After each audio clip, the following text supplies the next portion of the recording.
Souvenons-nous qu'il y a encore quelques mois, on nous expliquait que la crise était derrière nous, que bien sûr on allait s'en sortir et qu'il n'y avait pas de problème. Alain Minc soutenait qu'il n'y avait pas de problème dans la zone euro, que c'était des problèmes purement conjoncturels.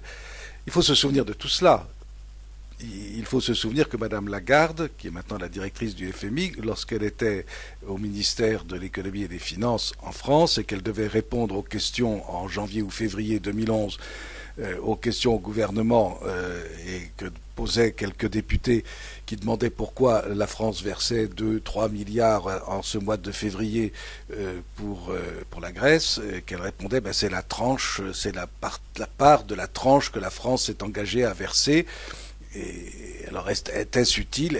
Madame Lagarde répondait, mais bien sûr, parce que les intérêts le capital est bien placé et les intérêts seront profitables.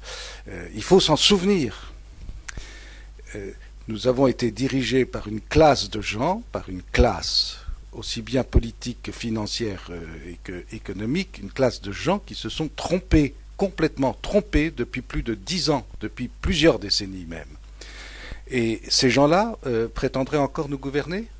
Mais on va bien voir ce qui va se passer.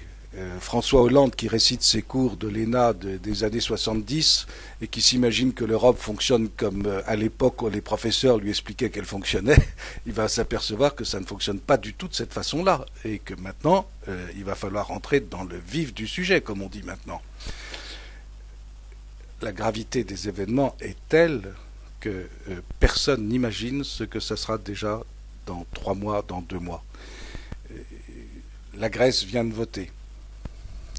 La Grèce, souvenez-vous, il y a encore 6 mois, il n'était pas question qu'elle sorte de la zone euro. Tous les économistes, tous les financiers, à quelques exceptions près, on connaît leurs noms, Philippe Villain et quelques autres, Tapir, étaient tous les économistes, tous les financiers et tous les hommes politiques, les hommes responsables, comme on dit, disaient il est invraisemblable, il est impossible que la Grèce sorte de la zone euro. Maintenant, la question est de savoir si elle va sortir de la zone euro de manière ordonnée ou désordonnée. Et il est vraisemblable que, comme aucune décision n'est prise, elle sortira de la zone euro de manière désordonnée. De manière désordonnée, ça veut dire que, par conséquent, il y aura un effet, comme on dit, un effet domino, et que ça entraînera la sortie de la zone euro d'autres pays. Je crois que maintenant, il y a quand même une appréhension de ce danger. On s'imagine que parce que la droite modérée a gagné en Grèce, on s'imagine que la Grèce va tout faire pour rester dans la zone euro, mais pas du tout. Oui, bien sûr, les Grecs, y compris le parti de gauche, Syriza, là, ils souhaitent tous rester dans l'euro. Pourquoi? Pour recevoir les subventions de la zone euro et recevoir les prêts que la zone euro s'est engagée à verser. Mais eux-mêmes ne veulent pas rentrer bien sûr dans les plans de rigueur qu'on veut leur imposer en conséquence. Tout le monde veut rester dans la zone euro pour profiter des subventions, mais personne ne veut remplir les conditions. Donc, on va vers un drame, quel que soit le gouvernement qui va se sortir de ces élections grecques, qui sont toujours des élections extraordinairement compliquées, encore plus compliquées qu'en France, et rien de bon ne va en sortir.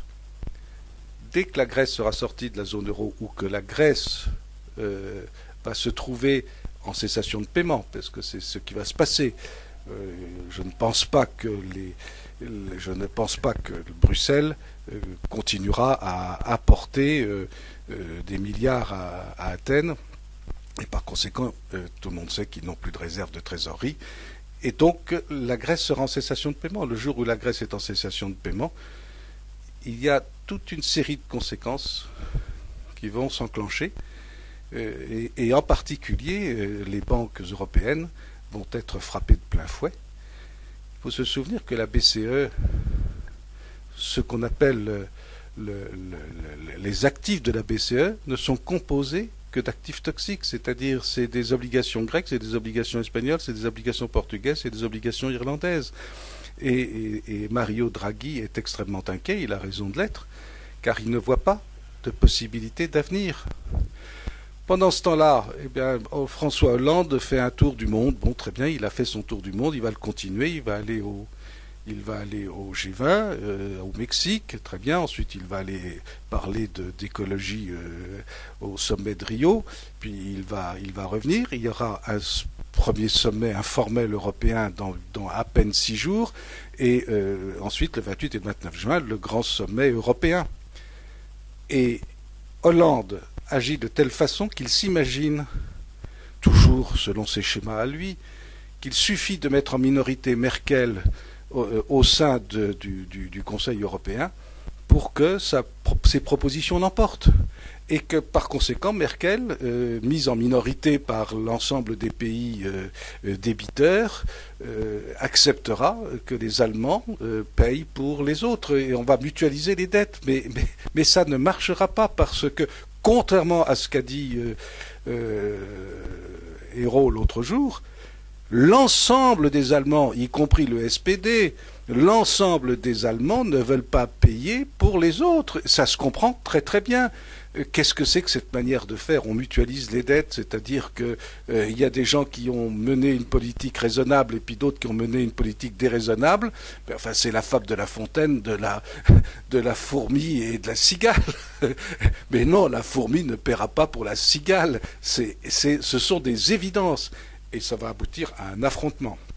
Car Angela Merkel a répondu de façon extrêmement ferme, et pour elle met Hollande dans une contradiction impossible à surmonter.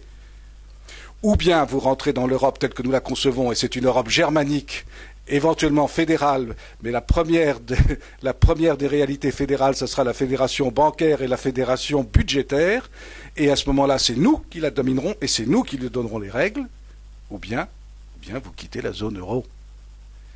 Et l'Allemagne se donne ainsi la possibilité, parce que c'est une fois de plus intelligent que la politique des partis à la française, se donne cette possibilité de dire, messieurs, c'est vous qui êtes en faute, et par conséquent, je me retire.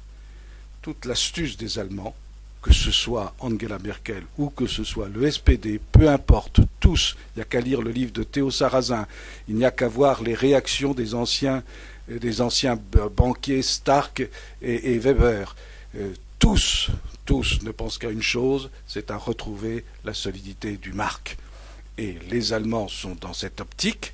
La seule chose, c'est qu'ils ne veulent pas avoir de reproches, on leur en a fait assez dans l'histoire, et par conséquent, ils attendent que la faute soit commise par les Grecs, par les Espagnols, et surtout par les Français, puisque M. François Hollande prétend rétablir l'économie du monde uniquement par sa parole magique et la récitation de son cours tel qu'il l'entendait dans les années 1970.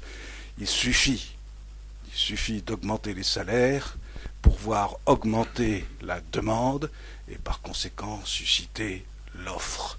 C'est merveilleux, c'est d'une simplicité enfantine et il faut être aussi doué que François Hollande pour imaginer cette solution qui n'est qu'une vieille chanson qui maintenant ne prend plus et ne prendra plus. Les Chinois n'y croient plus, ils sont en train de vendre leurs euros et les Américains sont bien sûr très attachés à ce que l'euro fasse des réformes, la zone euro fasse des réformes, mais uniquement pour défendre leur économie à eux. Les Américains ont un dollar, le dollar c'est une monnaie nationale, les Britanniques ont la livre, ils ont une monnaie nationale, leurs économies vont mal, mais ils sauveront leur monnaie, et par conséquent ils sauveront plus tard leur économie. Et nous avons un euro qui ne correspond pas à une réalité nationale, qui correspond à un montage politico-économico-financier, mais qui n'a pas de réalité concrète. Et c'est ça ce qui est extrêmement grave. Il faudra revenir demain à la réalité nationale.